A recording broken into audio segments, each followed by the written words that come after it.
Wendy introduced the committee. There'll be a little more about that later. And this morning we have 3 speakers. And I'll do a short bio on each one as they come up. The first one is Todd from Puget Sound Partnership. And he is the program manager for Marine and Nearshore Special Projects at the Puget Sound Partnership. His work for the agency is concentrated on building regional consensus and analytical tools, promoting oil spill prevention, marine spatial planning, and nearshore habitat protection.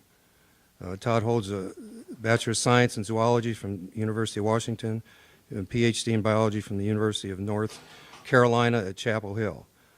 He is also an active affiliate assistant professor in the School of Marine and Environmental Affairs at the University of Washington, an affiliate curator for birds at the Burke Museum. I can't say that word very good, so Todd.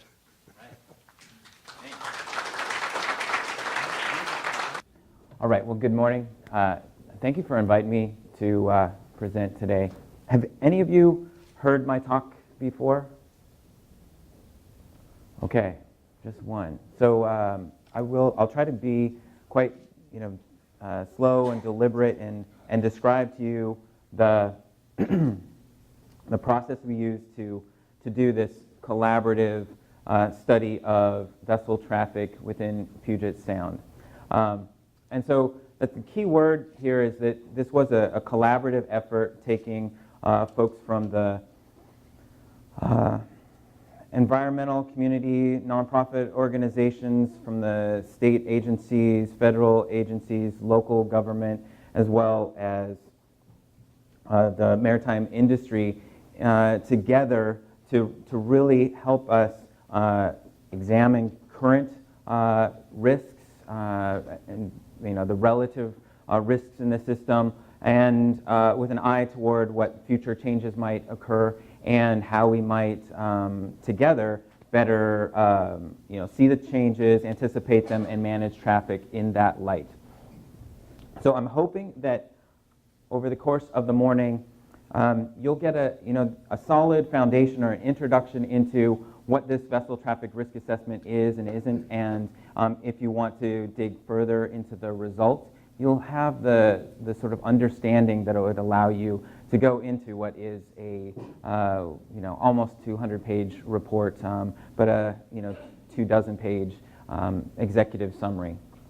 But with that as the goal of my talk, I want to first introduce you into the partnership as an agency, our role in advising the state's oil spill program. So my outline for the talk is to talk about the partnership, our oil spill priorities, then about the vessel traffic risk assessment, which I might now start using the shortcut so that I can cut down on the length of my talk, as VTRA. So vessel traffic risk assessment. The VTRA 210, why we use the term 2010 there rather than a more recent year, talk about its background, the funding for it, then talk about the model as a tool for assessing what's going on, what traffic occupies our waterways, and get into that collaborative nature of the study, the potential changes in risks, and the potential risk mitigation measures we can apply with the tool, and how that model, the results look. And then I'll do an overview of the timeline and the next steps at the very end. Sound good? Okay, great. So my agency's role was really granted after the 2009 legislative session, when the legislature tasked the partnership to independently assess and advise Washington State's oil spill programs through a special, and really through whatever means necessary, but really the advice was to use a special advisory group. Again, that collaborative approach, bring folks together to get the issues out in a collaborative fashion. And recognizing that because this is a unique statewide effort, that the partnership could invite participation from members outside the Puget Sound area. While our focus in this vessel traffic risk assessment has been exclusively on Puget Sound, we have delved into other oil spill prevention, preparedness, and response issues elsewhere in the state. But we'll concentrate today on Puget Sound. We formed an oil spill work group in 2010, and in the 2012 Puget Sound Action Agenda, how many of you are familiar with the Action Agenda? Okay, great. All right, so that is right now in the 2014 version, a 600-plus page document that outlines sort of the strategic focus for the region in terms of what strategies will get us to the recovery of Puget Sound by 2020 and what are the near-term actions every 2 years that we need to fulfill. Well, one of those key actions identified in the 2012 Action Agenda was the use of maritime risk assessments and to develop and apply risk reduction measures. That was near-term actions, C 8.1.2, and you can see it here. One of our boards is the Ecosystem Coordination Board, and it again has that broad stakeholder representation, about 24 or so folks, and when they tried to look at the long list of near-term actions in the Action Agenda and focus our attention, well, when they focused it, one of the top 9 near-term actions in the Action Agenda was really to fulfill the promise of this risk assessment. And so most of my staff time over the 2012-2013 time period was in procuring this study. So in terms of the background, the vessel traffic risk assessment came about from a lot of the best judgment of expert mariners in Puget Sound through the Puget Sound Harbor Safety Committee. And we have the chair of that group right here today. He'll give the next talk. But I want you to know that those expert mariners contributed judgment to what was a $1 million sort of investment and a foundation for this study back in 2005. The study was completed by a team of academic researchers from the East Coast, led by George Washington University. And the study was completed in 2008 and ultimately was released to the Harbor Safety Committee in April of 2012. And so at that point, that phase of the report, which pertained mainly to the to BP's second dock and the risk assessment of that, what we were able to do was then look at that foundation more broadly and look at a broader array of what we called focus vessels in the study. So if I can be, I'll try to be simple in describing what the original focus of that study was. It looked at the universe of vessels that ply Puget Sound and really looked at the change in risk for tank vessels if the second dock was in use. And really all we could deduce from it were the implications for the 1% of all the vessels in the system that called on BP in terms of the time spent in the system, and maybe to the extra 2% or 3% of the total of those tank vessels. But that left the other 97% of the vessels that were in the model really underexplored. And so what we wanted to do was expand this beyond just the focus on the tank vessels. So what happened right then in the late spring was that the Makah Tribal Council were able to retain the George Washington University team, gave them a late summer grant, and what they did was update the baseline traffic scenario from 2005 to 2010. So to take us more into the present with the analysis. And they extended it a little bit offshore of Nia Bay in order to represent their tribal interests. 2010 was selected as the baseline because that happened to be the last year in which the U.S. and Canadian vessel traffic services that jointly manage our waterways, sort of like air traffic control, but for the maritime realm, that was the last year in which they held the same sort of data collection protocol. And so that was the last year in which they were the data were collected systematically the same, and so wouldn't require a lot of changes on the part of our research team. And time and money were limited, so we needed to really use 2010 as our baseline year.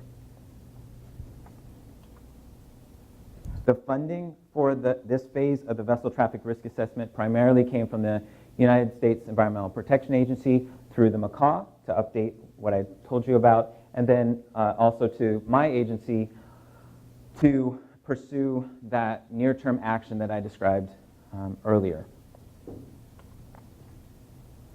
So what we did was form a vessel traffic risk assessment steering committee. So that integrated state agencies, federal regulatory agencies, tribes, industries, non-governmental organizations, and other stakeholders into a process, an update process, because 24 folks at the table is rather unwieldy. So we brought it down usually to about 12 key people, but sometimes we've had lots of representation in the audience as well. And it was a fairly free-form exchange where everybody in the room could contribute as they needed to. So maybe the most important bullet that I'll describe today is that there was widespread acceptance that this model would be the common language by which the region should evaluate relative maritime traffic risk system-wide. So that this, compared to other studies that have been done in the region, allows us to broaden our perspective to encompass all of Puget Sound. We don't have to look specifically at the implications of one project, but we can look at the system as a whole and see how the waterway behaves if and when there are changes that take place. I'll show you a little bit more about the model later so that hopefully will resonate. And what we should also recognize is that risk assessment, the risk is usually considered from a probability standpoint as well as an impact standpoint. So the consequences part. Well, we didn't really go into that consequences part. We didn't look at the fates and effects.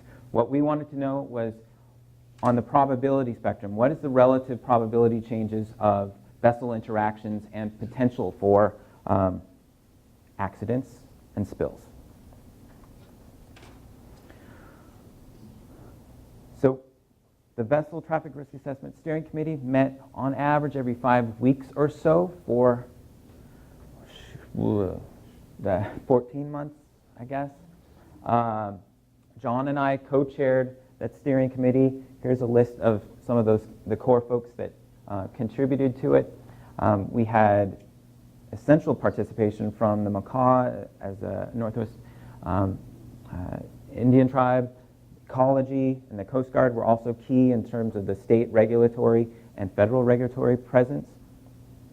And they helped us guide the process over the course of those 14 or so months.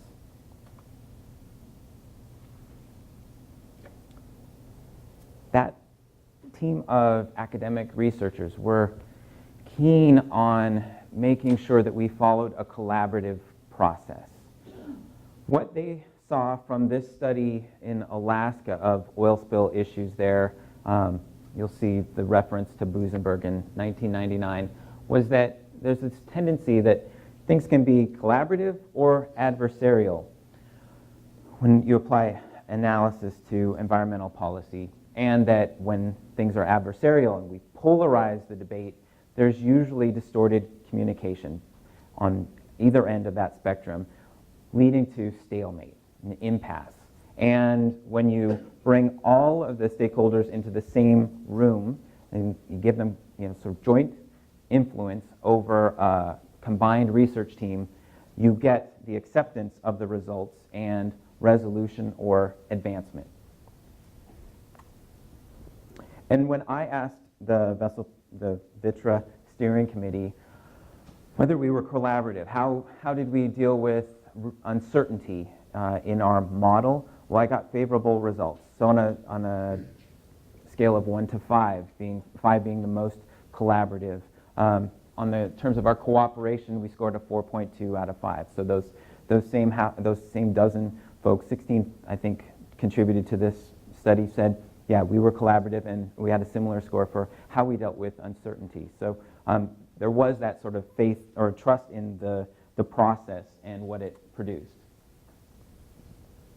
So I have to admit that when I arrived at the partnership just over 4 years ago, I was aware only of this version of the risk assessment. So we knew the model had been applied in 2005 and that it was underway and would someday be released. Well, this was the only hint that I got of its results. So back in 2009, Van Dorp and Merrick published this, and they quantified the contribution of different sorts of interventions on reducing risk, and in this case, reducing the potential oil outflow. So what does this graph mean?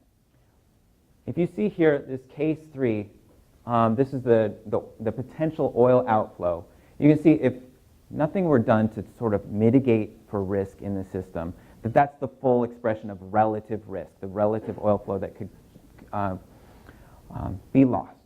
But if we apply some of these risk reduction measures, like having a tug escort, having a double hull required on the tankers, having a one-way zone like in Rosario Strait, how much does that bring down that relative risk? Well, you can see that when we apply all three, which are applied consistently, we take that full risk, at least as expressed in the model, down from that full 100% to something less than 10%. And so risk mitigation measures applied to the system show a lot of promise. And in this case, this was a great finding, and it provided some of the momentum and I think some of the motivation for the stakeholders to say, let's put this model to use. I'll try to go through this rather quickly. This is another fundamental principle of the model. So I hope that if you are interested in the model, you'll kind of get this and be able to interpret the report. But the authors tend to look at risk or risk management in terms of a causal chain. So we have situations that might arise when two vessels are in close proximity. And an incident might follow from that situation if one of them happens to lose propulsion. And that incident might then lead to an accident if they collide. That collision may or may not lead to a spill, but if it penetrates the tank, then we may have an oil spill. So what you can see from the selection of those three risk mitigation measures, the one-way zone is one way that we can help prevent situations from becoming incidents. The escort requirements help incidents from becoming accidents, and that double hull requirement helps prevent an accident from leading to oil outflow. So it's this sort of combination, a portfolio of applied risk mitigation measures that can bring that risk down and break sort of the connections between the chains. I will definitely not go into this today. I never do. The researchers looked at Puget Sound in terms of 15 different waterway segments. So earlier I hinted that we could look at the system as a whole, but we could also look at relative risk in specific waterways. So I'll tell you, hopefully, by the end of the talk, about those two different ways of looking at the results. The effects on the waterway as a whole, but then the effects on specific segments of the waterway given certain changes.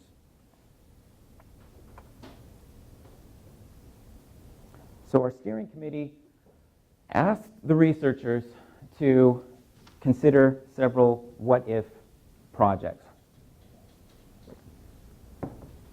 And so potential changes in traffic.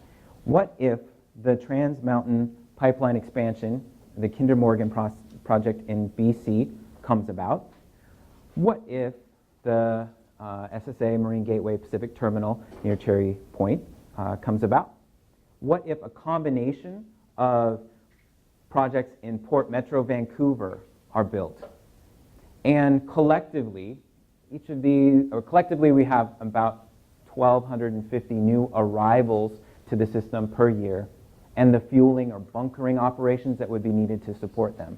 And each of those is roughly 400 or 500 of those vessels. So these are all considerable additions in terms of hundreds of vessels arriving to the system.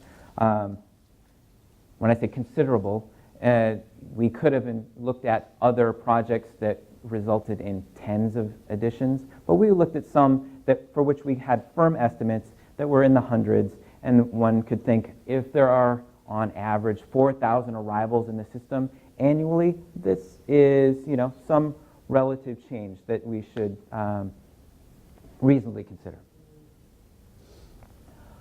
So we were able then to superimpose these new vessels into the system and look at the changes in the potential interactions. So along that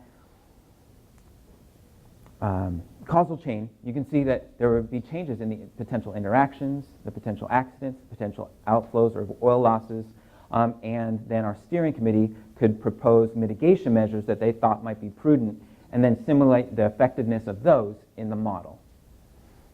Folks keeping up with me so far? Okay, good. A question?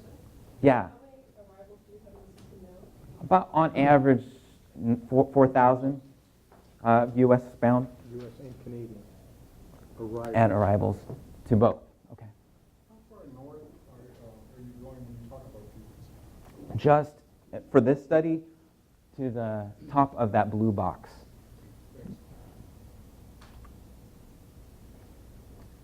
So the steering committee, given again limited in time and money, said these are the mitigation measures we would like to simulate.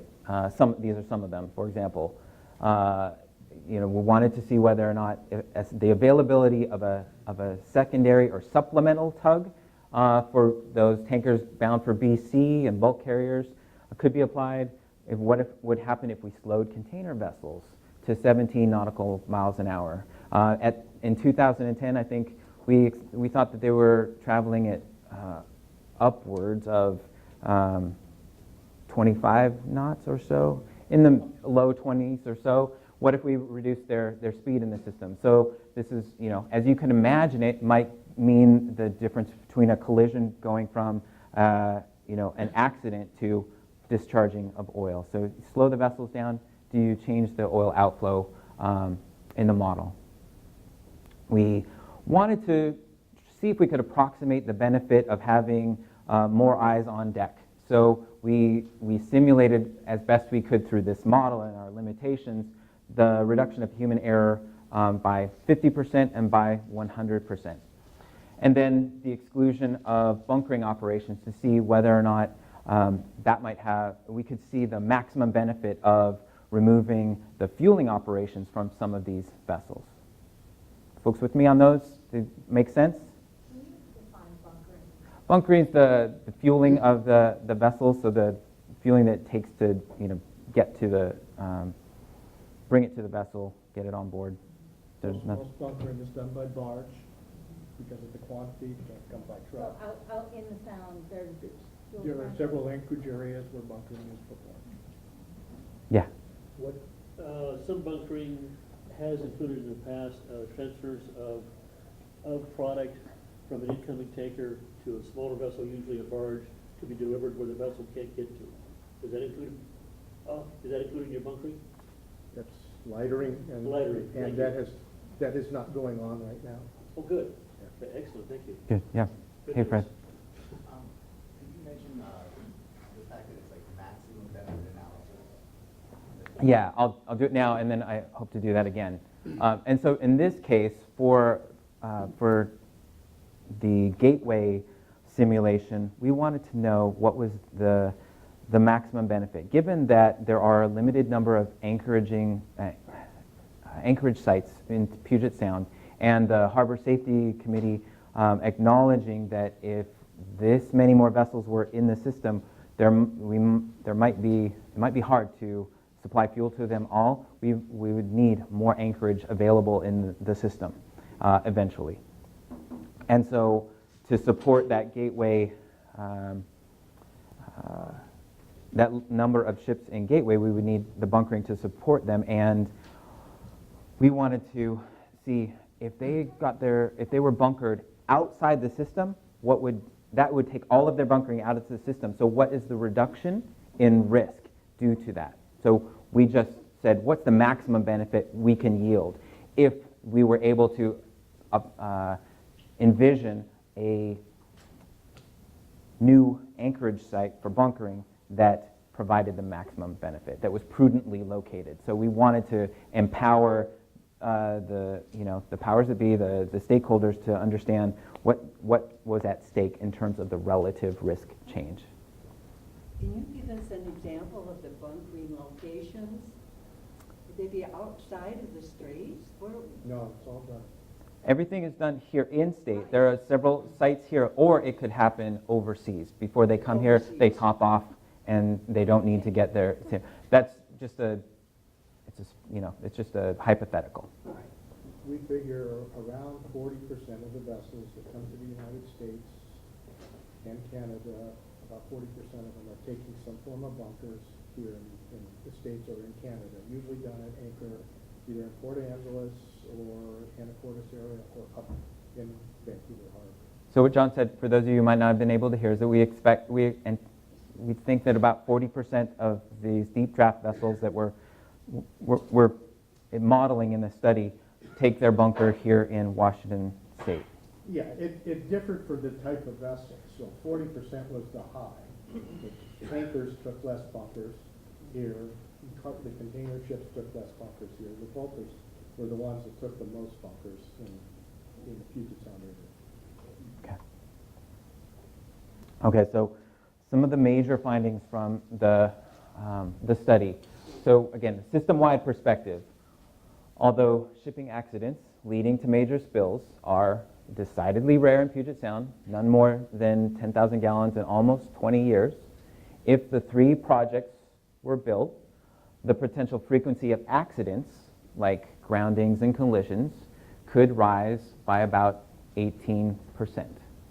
So what I don't think I emphasized enough earlier was that, again, with that new vessel traffic in the system, all of those things combined, we're adding about 25% more time in the system of those deep draft vessels, those focus vessels that we're concerned about.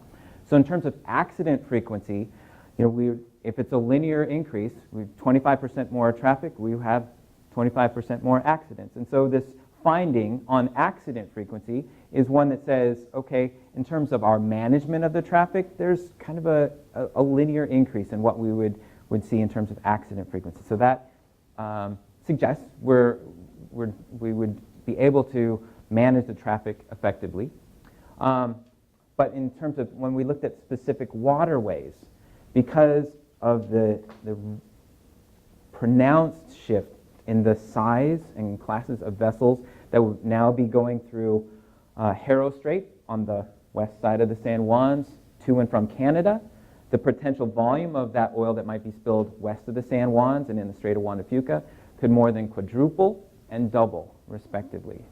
So that's the potential oil outflow. Again, the accident rates go up linearly, but because of the difference in the mix of vessels, we're having larger vessels ply Haro Strait than have ever done so before. When a spill happens, it's going to be larger just by the sheer magnitude of ships now transiting the Haro Strait.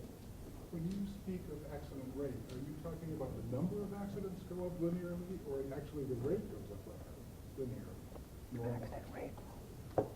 The Rate per thousand vessels. it's rate per time.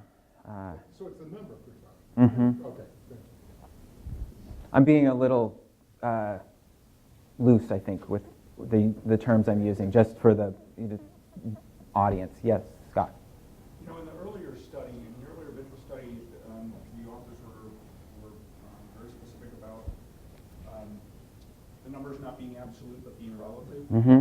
Right. So here you're giving some absolute numbers. Is that a difference in the way that this study was conducted, or 18% rise? Is that relative to the 2010 baseline? So it shouldn't be construed as absolute. If I didn't get that, it is really a relative. I've tried to reiterate that. It's in relation to 2010. What's the change if these what-if projects are superimposed on the system? What then is the relative change in risk? And so again, the relative increase in traffic is 25% collectively, and the relative change in accident frequency is 18%. Again, so there's a rather standard linear relationship there.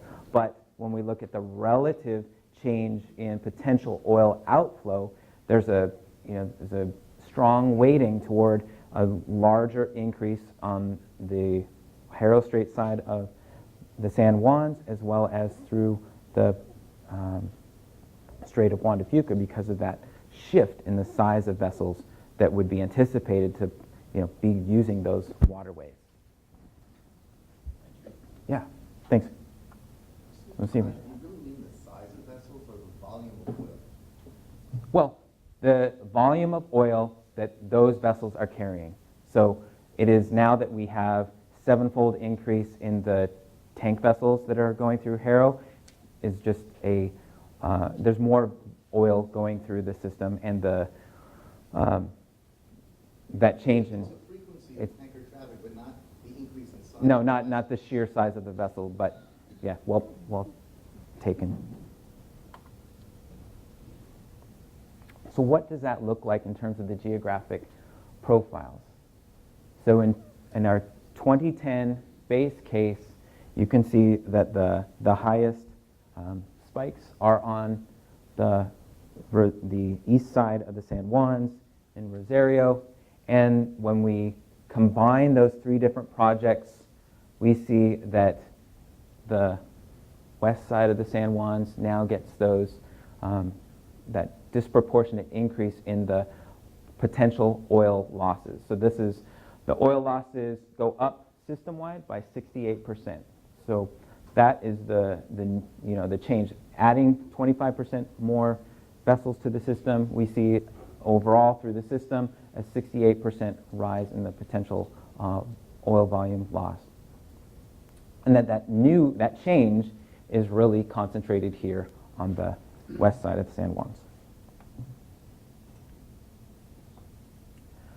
So for us in the room today, I put a couple of arrows here on nearby waterways that we were able to split out. So you can see that through this scenario, when all those, this is for case T, the combined 3 new projects, Rosario Strait, the change is fairly slight. The factor is almost near 1, so stable. Georgia Strait goes up to 1.81, so a 1.81 factor increase, so not quite doubling of the current risk. Buoy J, outside Nia Bay, goes up 4-fold. Harrow and Boundary goes up more than 4-fold in terms of the potential oil losses. So another one of the major findings from the report is that if we were to apply this portfolio of 6 risk mitigation measures, including the availability of a supplemental rescue tug on the west side of the San Juans, reduced those container vessel speeds and reduced human error rates for oil barges, and also excluded the bunkering for Gateway locally, the potential accident frequency fell to less than 11% below today's baseline. So admittedly, many of these risk mitigation measures are really the best we can do. We don't know how we would achieve the 50% decrease in human error rate. We don't think it's realistic to assume all of that bunkering is going to happen outside the system. But it does suggest that if we apply prudent risk mitigation measures, we can drop the relative risk down in the system. It's up to us to be able to go through the next iteration to really make these risk mitigations more real, should we want to model them. So again, that's a maximum benefit analysis, but that suggests we can get the risk down. The researchers then promoted this idea that in light of the findings, the region should not ask what single risk mitigation measures should be implemented, but what combination of measures should be applied. So again, that proactive, what can we do in light of anticipated changing? 5 minutes, Kate. So going forward, most of the steering committee members have been planning to meet quarterly. We've met on after the Harbor Safety Committee meetings a couple of times, wanting to be a sort of subgroup or work group of the Puget Sound Harbor Safety Committee. We plan to meet with our peers in Canada to compare the results of this study with others. There was a separate study done for Trans Mountain by Det Norsk Veritas. There's a planned 2-day forum, hopefully to be held here in the Bellingham area to promote that transboundary communication in early January. Still, the finishing touches need to be made, but we anticipate that happening. The Macaw have been trying to promote the idea of having a shipping safety summit sometime later in the year in order to really compare and contrast the results of our existing vessel traffic risk assessment with a number of other studies that have been done. Ultimately, this should help us manage risk, come up with a risk management strategy for Puget Sound. This can be done through voluntary changes that are adopted as best management practices at the Harbor Safety Committee level, standards of care, et cetera. We can have regulatory changes considered in this realm, usually by the Coast Guard, not ecology. The Northwest Area Committee has developed an emerging risks task force and seeks to apply the findings here to contingency planning efforts, geographic response plans, et cetera. We haven't gone too far down that road yet. The results are relatively recent, but that's the present and the near-term future. I had that 5-minute warning, so I want to give you one last graph here, which is a supplemental analysis that the researchers did. And so this isn't something that the Puget Sound Partnership commissioned. This was done because the researchers had been asked repeatedly about, well, we've seen the relative risk in the system. We would like to better understand the absolute risk in the system. The Det Norsk Veritas study for Trans Mountain Expansion Project had shown sort of the interval between spills of different magnitudes, especially concentrating on worst case scenarios, where despite a double hull, you might see the rupture of 2 tanks on an oil tanker. An exceedingly unlikely event that in their framework, I think, took 2,000 years in between spills of that magnitude. So what we wanted to do, what the research team then did late last summer was look at that sort of average interval in between spills of similar, of lesser magnitude. So along a continuum of 1,000 cubic meters to 15,000 cubic meters. And now I can't recall, I think this 1,000 cubic meters is in the hundreds of thousands of gallons. So it's something we all want to see prevented. The interval between spills of 1,000 to 2,500 goes from, let's see, then the base case green, Kinder Morgan applied here, just Kinder Morgan, not all 3 projects, goes from 26 to 21 with Kinder Morgan coming online. What I think, years, I'm sorry if I didn't get that. Did I say months? The interval, explain that. The interval between spills of that magnitude, 1,000 to 2,500, goes from 26 years to 21 years if Kinder Morgan comes online. The next one up at 2,500 to 5,000 goes from 66-year interval to a 33-year interval. So that changes considerably just based on this analysis. So again, it's an absolute comparison that we haven't had before. I want you to be aware of this development, but it isn't something that our steering committee has tackled before, but in terms of just full exploration of what the data are telling us so far, I wanted to share this with you locally. Mm-hmm. I don't think it was clear from the presentation, thank you very much for that. But I believe this is the VTRA that originated with the Ocean Advocates lawsuit about the BP Pier expansion, and that this evolved from Fred Dahlman's case, and that he had stored this from the point at which the Corps refused to pay for the upgrades after 2010 unless they were subject to conditions that George Washington University would agree to, and that he took it to the Puget Sound Harbor Safety Committee. I mean, you owed Fred a huge debt in all of this. So Yes. I'd like to acknowledge that. I think you just did. Thanks. Thank you, Fred. Yeah, this is an iterative study, and it was driven, as she described, from that challenge.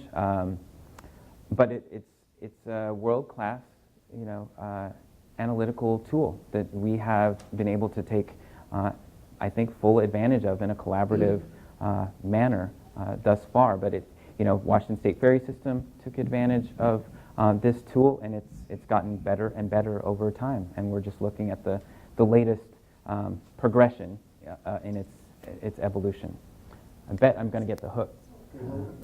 We have 5 minutes built in. There were questions that occurred during it, so go ahead. We'll Hello. entertain a few. I appreciate studies, but I would like to know which of these safety measures are currently being integrated into the system. Do we have tug vessel escorts now on our vessels? Do we have John? slower traffic now voluntarily? Okay, so John will get into some of those more technical requirements that are already manifest in the system. One of those things, like bringing the container vessel ship speeds down, sort of already underway. What the model revealed was that there's a trade-off there. So if you bring the ship speeds down and reduce the potential for a collision to become oil loss, that they spend more time in the system, and so there's a trade-off there. So it's, though those vessel speeds have come down over the last 5 years, it's not something that we would really gain much benefit from. Do you want to speak to anything? Okay. Todd, I think it wasn't necessarily clear that the first big reduction in risk associated with, the first big reduction in risk associated with one-way traffic, double hulling, what was the other one? Tug escort, thank you. That's already in place. Yeah. Yeah. So all 3 of those things are already done here in the system to bring that risk down. So we're looking for other measures that could add to the sort of our toolbox in mitigating risk. And historically, we've spent most of our time focused on Rosario Strait. And the Kinder Morgan project, which brings most of the new oil to town, is on Harrow Strait boundary pass. So this is where we don't have the same levels of protections in place as we have in Rosario Strait. And despite the findings of this, where Turn Point really lights up pretty badly, the San Juan County has been proposing to make San Juan County a place for resident spill response equipment. And both Ecology and the MACA actually opposed this initiative, which is, quite frankly, unfortunate that right now the closest spill response equipment is in Anacortes to respond to something at Turn Point. And so I think what this model has shown is that this is one of the most new risk areas that we need to keep in front of the curve. And that's the beauty of the VTRA, is that you don't have to wait to learn by the School of Hard Knocks. You can see the future a little bit. I see you, Joan. We've got Ben. Sure. Oh, sorry. My just quick question refers back to earlier in the presentation. You'd mentioned that the data set that was used to produce this VTRA had 2010 as kind of the baseline, but after that, at least the collaborative collection efforts between Canada and the U.S. Stopped at some point? So there's the same vessel traffic control applied to the system. So air traffic control has not changed. The way they capture the data on the Canadian side has changed since 2010. So we couldn't use any year after that in our modeling without asking our modelers to reinterpret the Canadian scheme. Okay, so it's just inconsistency as opposed to no longer collecting the same no, type? it's just collected differently in the in-nav system instead of what they had been using before. And at least our analysis, though, in an appendix was able to look at whether 2010 was a good baseline year, and it was, in the middle in terms of a baseline year. So it's a satisfactory year from which to make these relative comparisons. How about 2 more questions? I just saw 2 more people.